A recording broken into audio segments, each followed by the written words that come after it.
Hi everyone, this is another tutorial on exporting and importing the chords you created with VerseVIEW.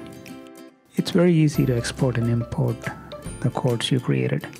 You can create chords on your computer at home and import it to the computer at church or share it with others. Click on the song from the top menu and select Export Chords. The chords will be compiled and saved to a file in a folder called VV Export on your desktop. The file will have a date stamp. You can share this file with other VerseVIEW users. On another computer with VerseVIEW, you can click on Song from the top menu and select Import Chords. Select the chords file.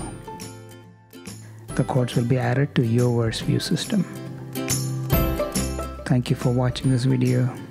Thank you for using VerseVIEW, and please share this with others in your community.